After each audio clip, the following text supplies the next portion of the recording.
Welcome back to వని వంటిల్లు. ఈరోజు మనం అరటికాయ వేపుడు పచ్చి కారంతో ఎలా తయారు చేసుకోవాలో చూద్దాం. ఇలా తయారు చేసుకుంటే చపాతీ రైస్లోకి తినడానికి కూడా చాలా రుచిగా ఉంటుంది.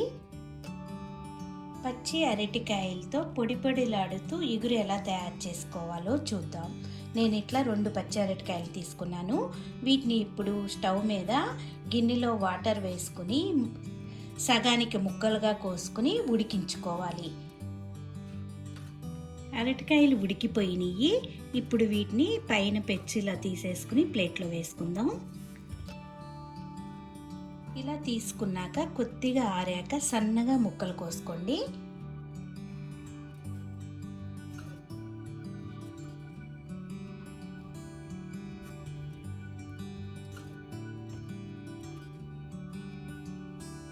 ఇలా ముక్కలు కోసుకున్నాక వీటిని పక్కన పెట్టుకుని ఇప్పుడు దీనిలో వేసుకోవడానికి మనం కారం అనేది ఏమి వాడము, పచ్చి కారంతోనే ఈ అరటికాయ ఫ్రై తయారు చేసుకుంటున్నాము.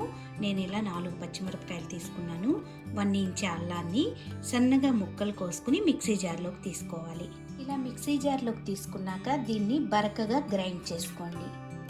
ఇలా గ్రైండ్ చేసుకున్నాము. ఇప్పుడు దీన్ని కూడా పక్కన పెట్టుకుని ఇప్పుడు స్టవ్ ఆన్ చేసుకుని బాండీ పెట్టుకుని 2 టేబుల్ స్పూన్ల ఆయిల్ వేసుకోండి. ఆయిల్ వేడయ్యాక తాలింపు వేసుకోవాలి. కొద్దిగా పచ్చిశనగపప్పు, మినప్పప్పు, ఆవాలు, జీలకర్ర. తాలింపు వేగాక దీనిలో కరివేపాకు వేసుకుందాం. దీనిలో ఇప్పుడు ఒక చిన్న ఉల్లిపాయని ముక్కలుగా కోసి వేసుకోవాలి. ఉల్లిపాయ వేగుతున్నప్పుడు రుచికి తగినంత ఉప్పును వేసుకుందాం. అలాగే 1/2 టీ స్పూన్ పసుపు వేసుకోండి.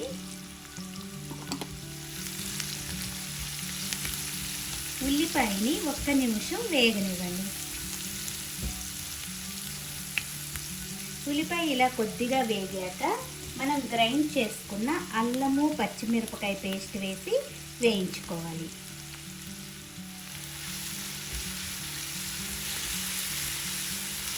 అల్లము పచ్చిమిరపకాయతో ఒక 2 నిమిషాలు వేగనివ్వండి.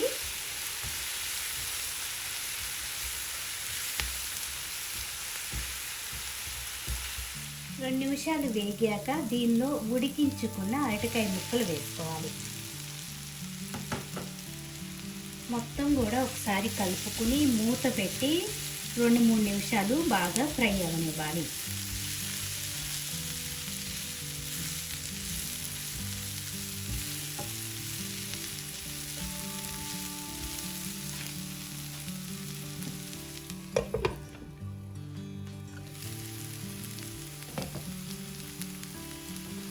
రెండు 3 నిమిషాలు వేయించుకుంటే మనకి అరటికాయ బాగా వేగిపోయింది.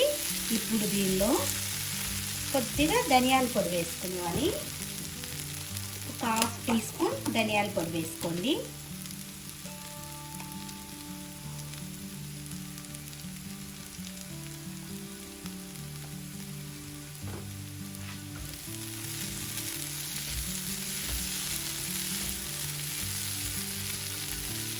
మొత్తం ఒకసారి కలుపుకుని 1 నిమిషం వేగించుకోవాలి.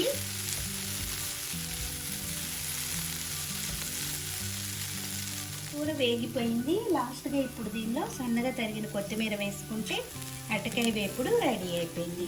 ఇది చపాతీ రైస్లో దేనిలో తిన్నా కూడా చాలా బాగుంటుంది. మీరు కూడా ఒకసారి నచ్చితే ఒకసారి ఇలా చేసి చూడండి. నా వీడియోస్ మీకు నచ్చినట్టయితే లైక్ చేయండి, షేర్ చేయండి, కామెంట్ చేయండి. మరిన్ని వీడియోల కోసం వని వంటిల్ని సబ్స్క్రైబ్ చేసుకోండి. Thank you for watching.